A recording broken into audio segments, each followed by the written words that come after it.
Ez Zozan Sima, endama Akademiya Jinoloji me. Hevala me rehevala me nagihan akarsel endama Akademiya Jinoloji bû.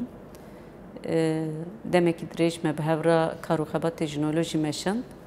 Lê heval nagihan tenê karûxebatê jinolojî de ne gelek karûxebatên yê tevgera azadiya jinê de cihê xwe girtibû.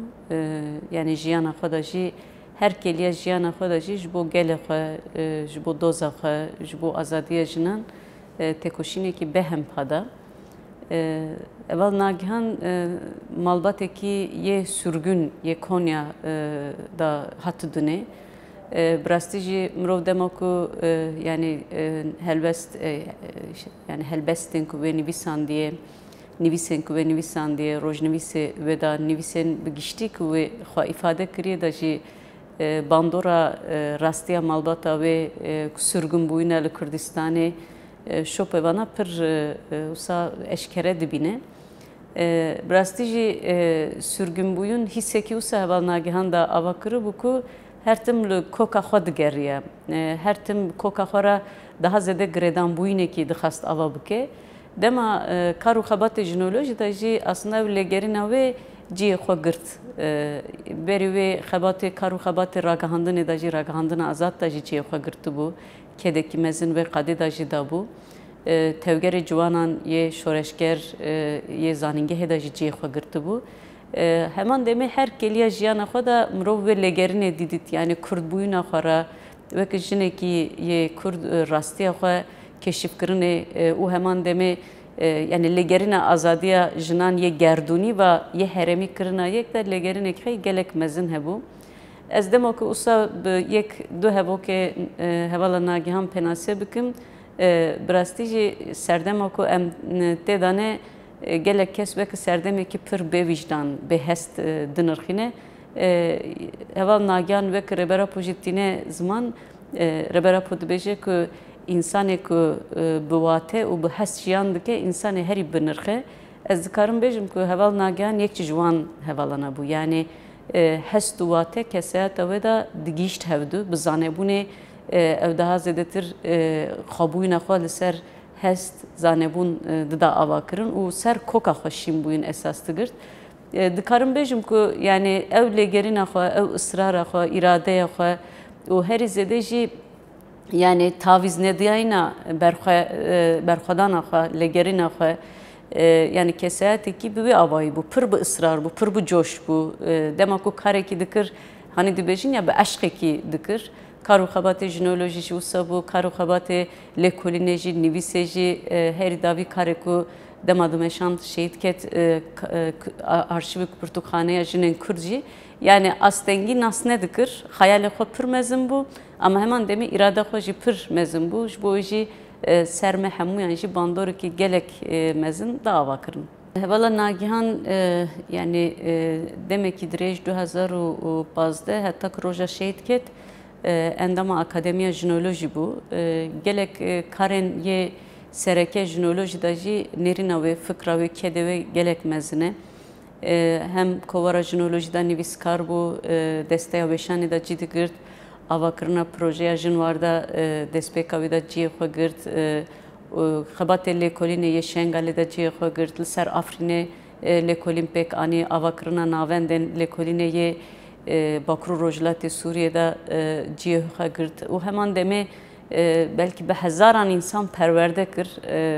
Ser fikrê azadiya jinê, ser hevjiyana azad li ser vana perspektifekî ji bo bikaribin jiyana xwe de guhertinan çêbikin kedekî gelek mezin de. Yani jiyana xwe da tiştê ku herî zêde yani wîna da mirov ev bibîne tiştê ku pir biçûk jî bibe ser da derbas nedibû, seran ser nêz nedibû, bi wate nêz dibû. Belkî jiyana wê de peyva ku herî zêde derbas dibû yani hîskirin bû, watedayîn bû. Birastî jî tiştekî herkesî re pir normal dihat, herkesî re pir balkêş nedihat, bala xwe dida ser û tiştên cuda didît. û heman demê rehevaltiyekî xwe yê gelek baş hebû. Yani rehevaltiyekî tê de rexne jî hebû, tê de rexnedayîn jî hebû, tê de têkoşîn jî hebû, lê tê de em bêjin ji bo hevalê xwe canê xwe fedakirin jî hebû. Ji bo jî ez dikarim bêjim ku heval nagihan kar û xebatê jinolojî de hem berhemên ku yani bi berhem bû hem berhemên ku ava kir hem keda ku aliyê fikrî de da ama herî zêde jî rêhevaltiya jin da rêhevaltiyê da gelek tişt ji me re da fêr kirin.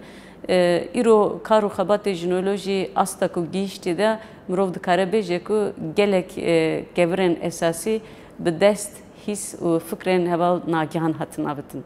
Yani bi rastî jî hem wek keset dikarim bêjim hem jî wek rêhevalekî nagihan dikarim bêjim yani ji bo min jî ji bo rêhevalê wê jî hîn jî hezmkirina vê şehadetê pêk nehatiye ser da salekî derbas bû. Yani hem eşa wê ez dikarim bêjim hem jî kîn û öfkeya ku ser kujeran yê hevkarên wan li hember dewleta Tirk me da gelek zindiye. Armançkirtina Nagihan Akarsel heman demê armançkirtina pêşengên jin armançkirtina insanên lêgerîna heqîqetê dikin bi armançkirina wan re tekildar e lê taybet sedemê xwe jî hene. Bi rastî jî heval Nagihan ciyê ku başverûtiya zilam, nokerî, herî zêde hevkariya dijmin pir tê da kûr e li wê derê ji bo jinên Kurd gavekî dîrokî yê sed salan xast bavije. Xast yani gavekî dîrokî ji bo jinên Kurd bavije ku berhemên jinên Kurd ciyekî da kom bibin. Yani jinên ku gelek rêbazan yani bindestiyekî gelek kûr jiyan kirine fikrên wan, nêrînên wan, gotinên wan wenda nebe. Ji bo wê jî bi aşkekî ew proje pêk danî. Ji bo wê jî aliyê dijmin da ew wek tiştekî pir xeter hat dîtin.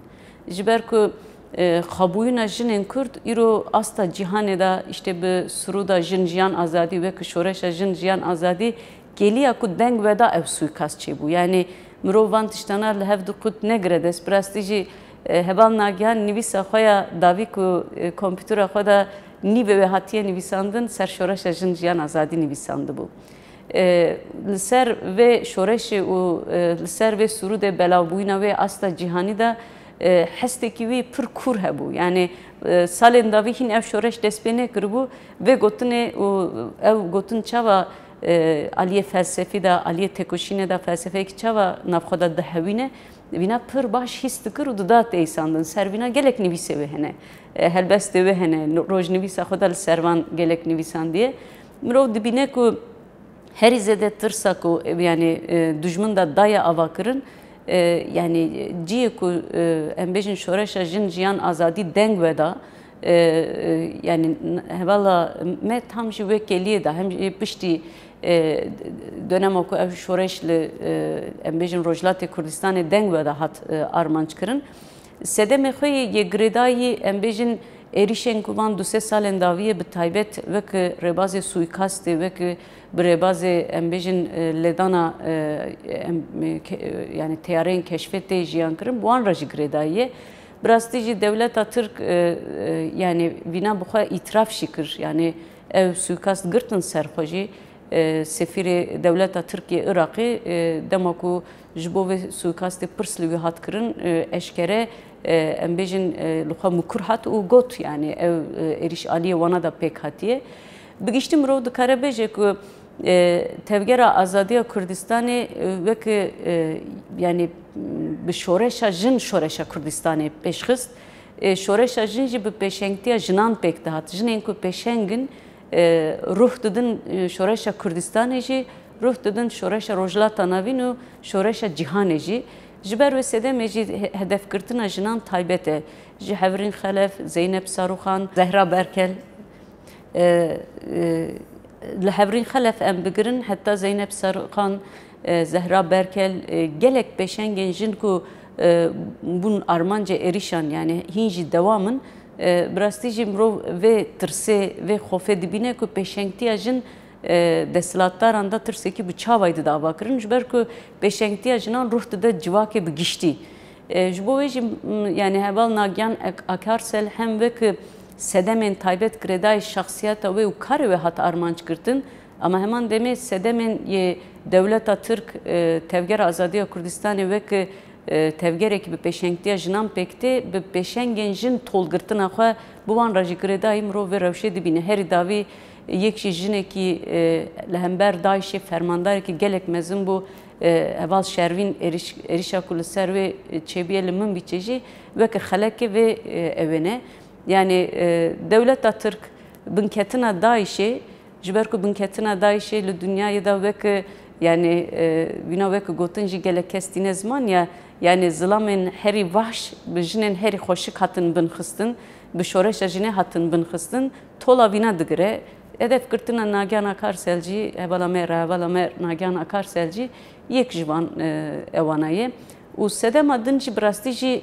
bedengiya raya gişti bedengiya mecin hükümeta Herame Kürdistan'ı u hefkariya vanya devleta Türk yani bir milli de erişen kulüser tevger azadiya Kürdistan'ı pekti beşen gencim pekti bedengiya kul hember ve te jiyankırın hemu kesen azadi xasçı dıxa xateriye ez dibînim ku ew pir zêde nahîskirin û naydîtin yani ger îro li hember van êrîşana deng ney derxistin ve demê bizanim ku kesên herî difikirin ku ew êrîşana rojekî nay serwana jî bizanim ku bin xeteriyê de ne birastî jî mirov vîna devleta Tirkiyeyê jî dibîne li rojhilata navîn jî dibîne yani her diçe êrîşên li ser jinan zêdetir dibin ger em pêşiya van êrîşana negirin gelek destkeftiyên jinan yê heremê jî yê Tirkiye jî yê em bêjin rojhilata navîn giştî jî bin xeteriyekî mezin de ne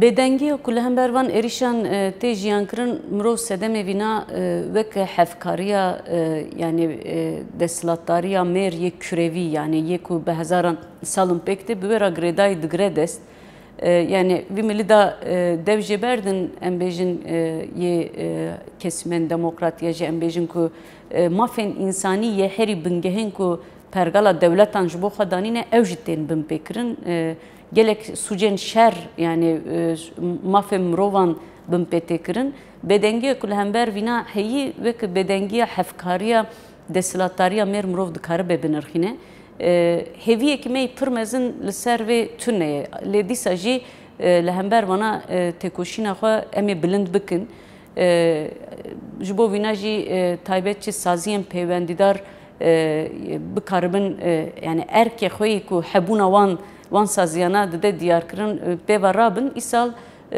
ji bo adalet Nagihan Akarsel me xebatekî da dest pêkirin yani însiyatîfekî ji bo vîna hatiye avakirin û ev însiyatîf yektiya netewî Konseya Awropa û devleta Iraqê ji bo ronîkirina vî sucî hevkariya devleta Tirk kesên ku ev suç pêk anîn wîna ev reşkujî re piştgirî kirin ji bo werin dadgehkirin gavekî tê avitin em hevîdarin ku vê gavê yani raya giştî taybetçi tevgerên jin tevgerên azadîxas piştgirî bidin şahsên Nagihan da ji ber ku hemû kesimên azadîxas tên hedefkirtin gelê Kurd tê hedefkirtin gelên rojhilata navîn tê hedefkirtin lêgerîna azadiya jinan tê hedefkirtin kesên ku van nirxan re girêdayîne kesên ku mafê însanî re girêdayîne gerek piştgirî bidin ku ew reşkujî were ronîkirin em carekî din şahsê Nagihan da hemû jinên ku van êrîşan re rûbirû mane ji bo adalet ciyê xwe bibîne ji bo ew kesên ku